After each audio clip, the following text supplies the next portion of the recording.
flying over right now. We're flying over a thing called the Gulf of America, and I'm signing a proclamation, and perhaps you could define that. This is a proclamation declaring today, February 9th, 2025, as the first ever Gulf of America Day. This follows the President's executive order issuing a name change from the Gulf of Mexico to the Gulf of America. And we're flying right over it right now. So we thought this would be appropriate. Even bigger than the Super Bowl. This is a big thing. And almost everybody now has assented to that.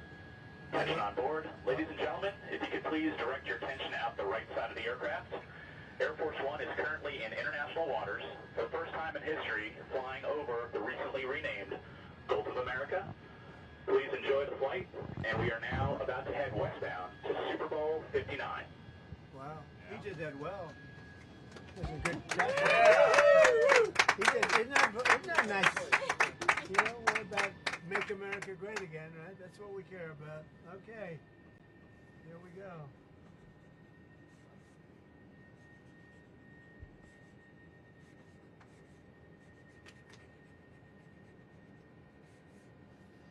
So this is a famous pen now, and we'll put it with something.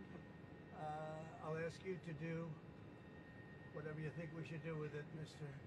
Secretary. Do you want to talk about, you know, Doug, Secretary of the Interior, and also working with Chris Wright on extracting vast amounts of oil and gas and making our country rich?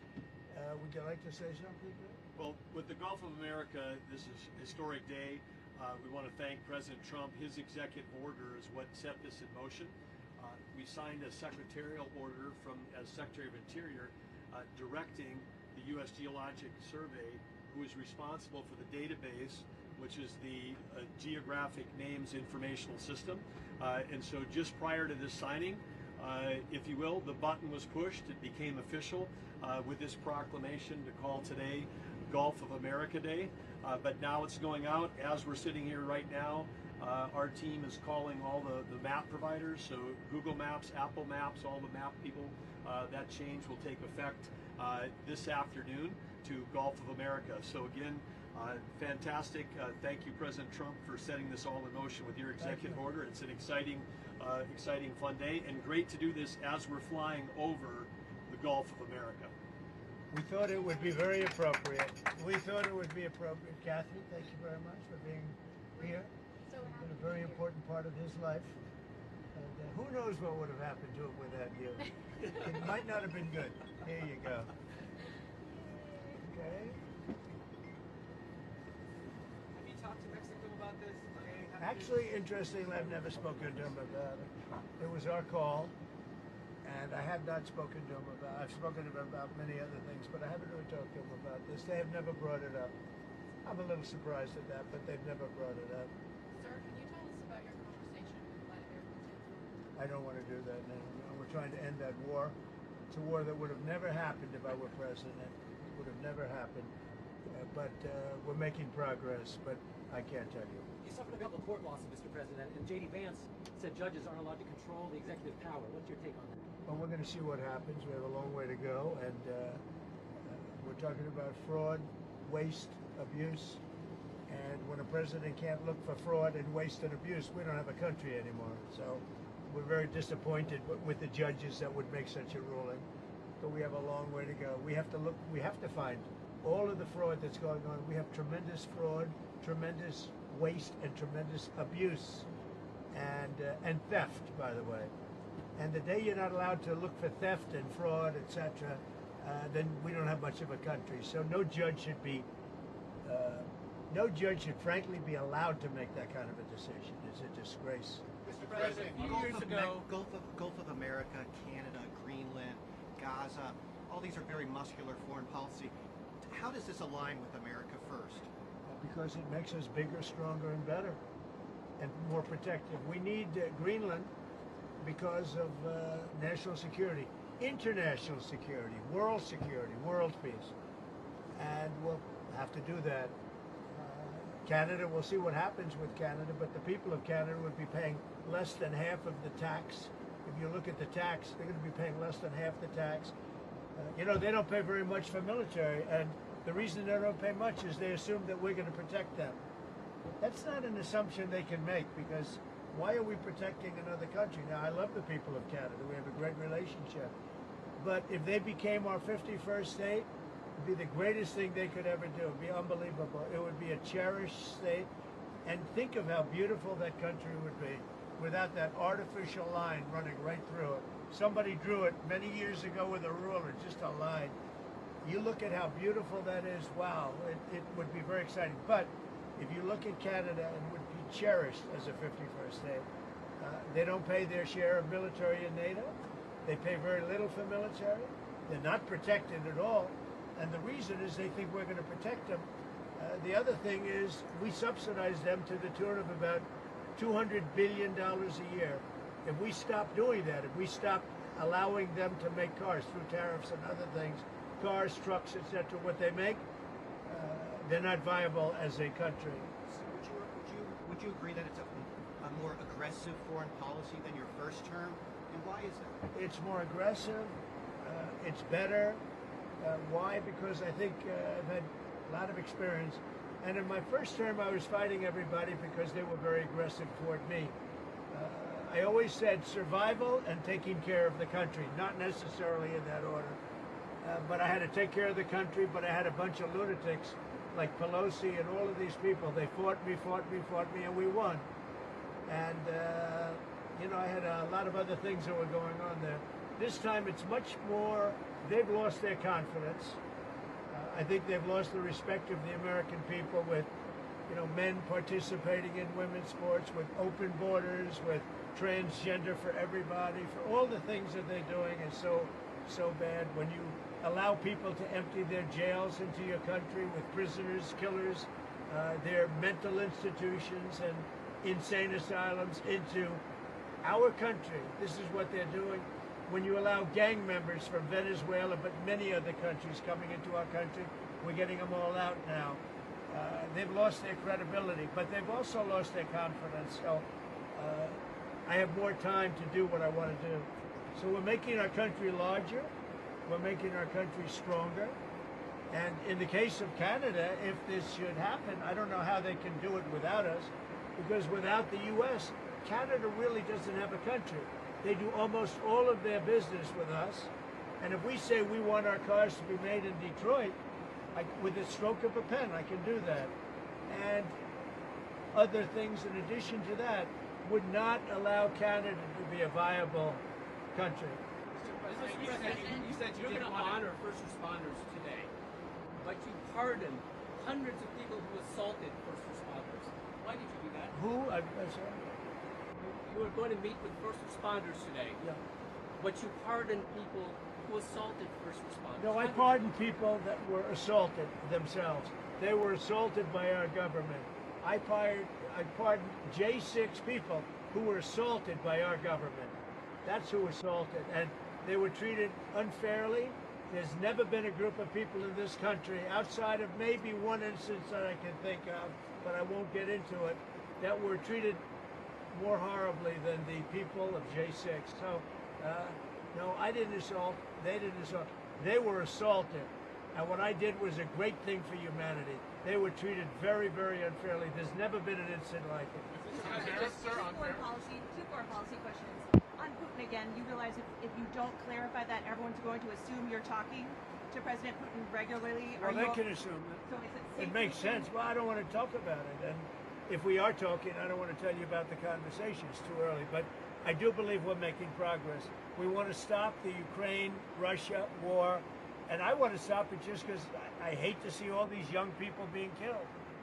The soldiers are being killed by the hundreds of thousands. So you're starting to put together a plan for like a peace formula or for some sort of resolution? We're talking to both sides. Okay. And then on Japan, are you okay with having a foreign country having a controlling interest in a U.S. steel company? Well, let's look at this.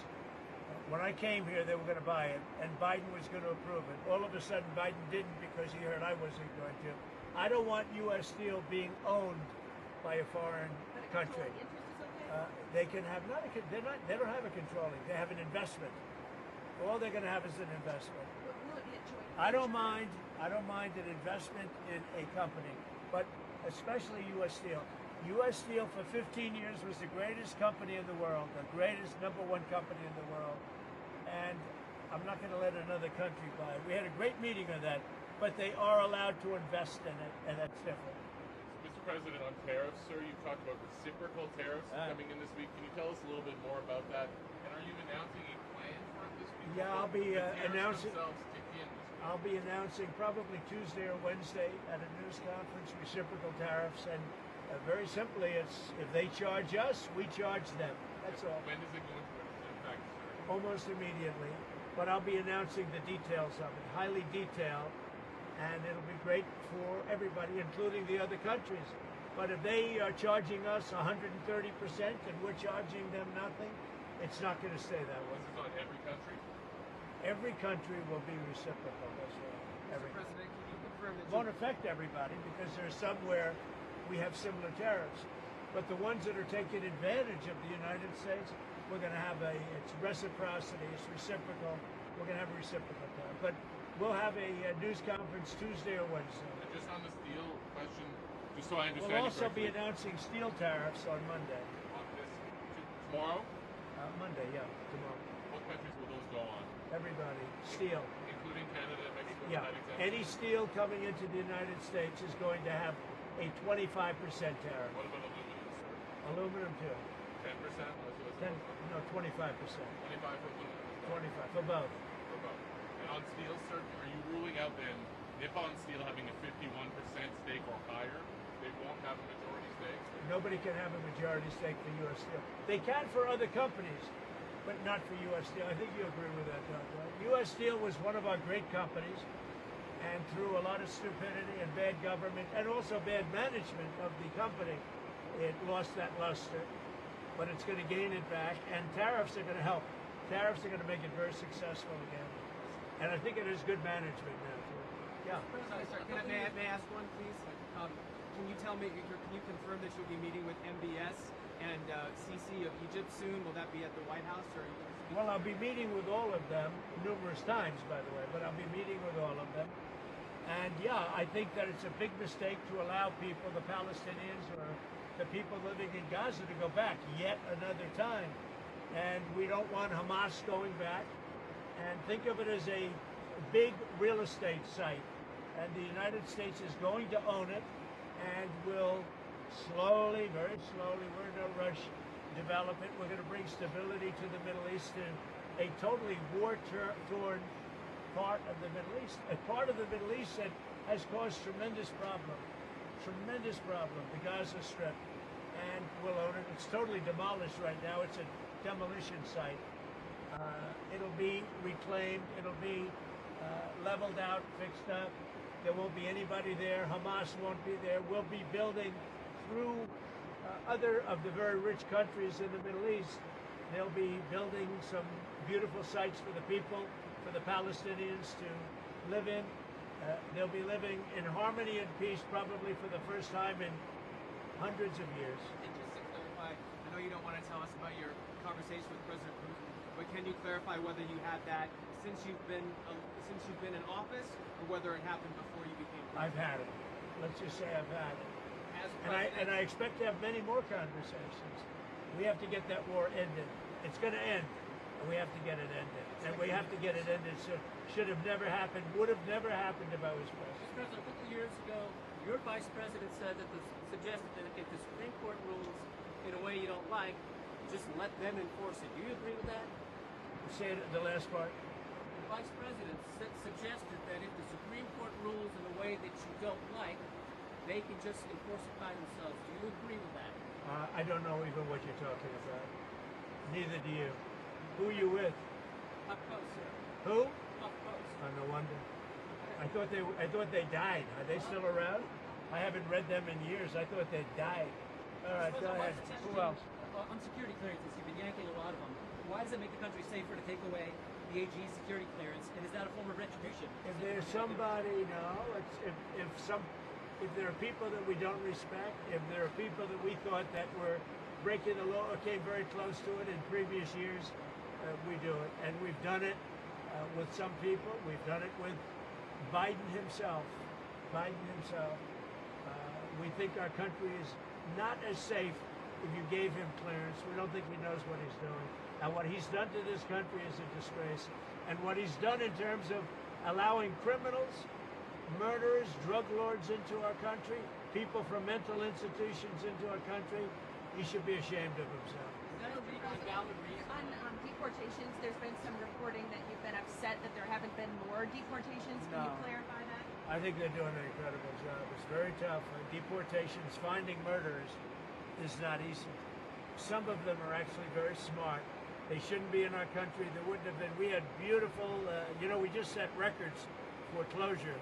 We have the strongest border we've had in many years, since my term.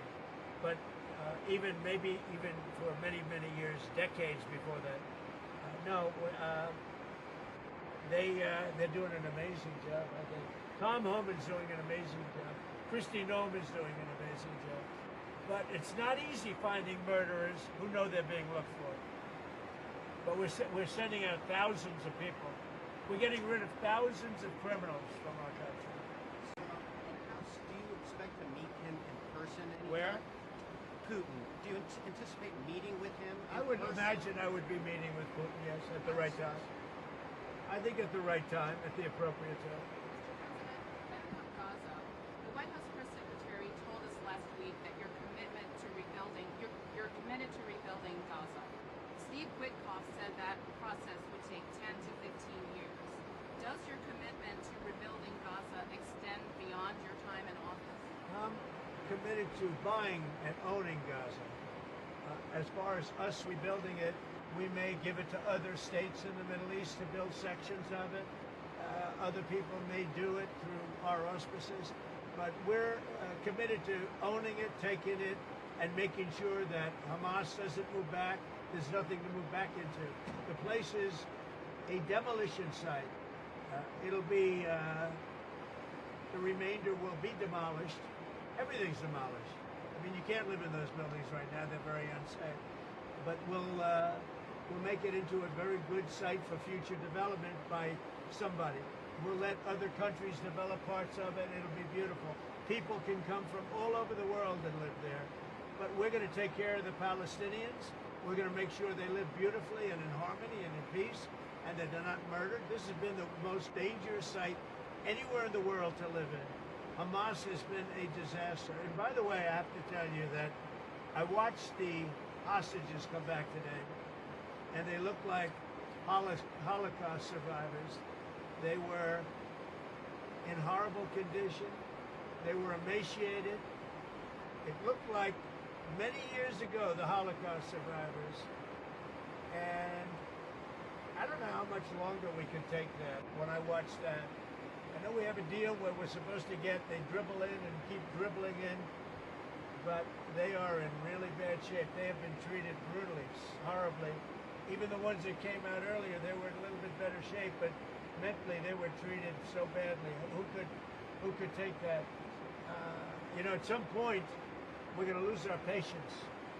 When I see that scene that I saw today with people coming out of helicopters and airplanes that are emaciated, that look like they haven't had a meal in a month, no reason for that.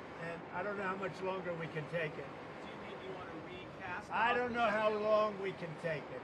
When I watch people that were healthy people a reasonably short number of years ago, and you look at them today, they look like they've aged 25 years.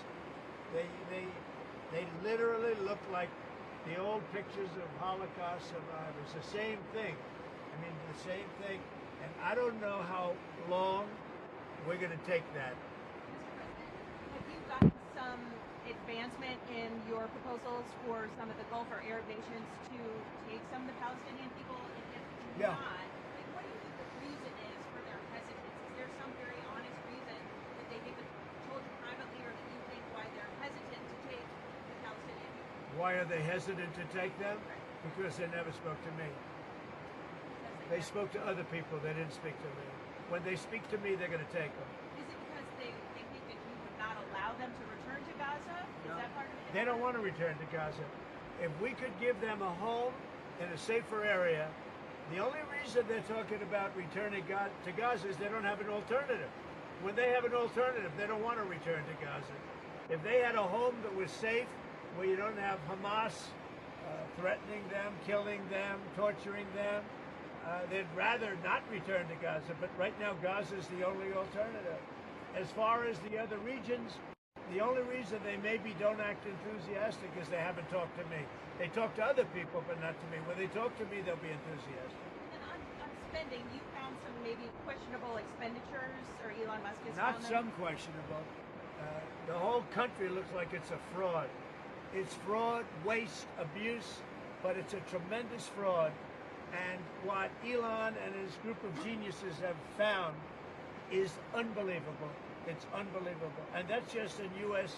AID. Soon we're going into education. You'll find the same thing but bigger. Soon we're going into the military, and you're going to find a lot of bad things happening there. You'll find it because our government has not functioned properly for many, many years, and we're going to make it function properly. We're even looking at treasuries. There could be a problem. You've been reading about that with treasuries. And that could be an interesting problem because it could be that a lot of those things don't count. In other words, that some of that stuff that we're finding is very fraudulent. Therefore, maybe we have less debt than we thought of. Think of that. So a lot of things are happening, but Elon's doing an excellent job. We started with 12 guys with high IQs, and now we have 100 guys with very high IQs. Do you think Congress has failed to do their oversight, or do you think Yeah. your first administration, some of your cabinet agencies? I think failed to do their everybody part? failed. I think everybody And failed. I just put out, why does Elon's financial disclosure remain secret? Because nobody's looking at that. We're looking at all the corruption that's taken place. I mean, his financial disclosure is largely the number of shares that he's got in very public companies, and that's not secret at all. If you read that, you'll see a lot. I mean, he talks about his whole thing. I read one where it really gave a very good history of him, but basically it's a number of shares times a certain stock price. So why is that not public? It is public. All you have to do is read it.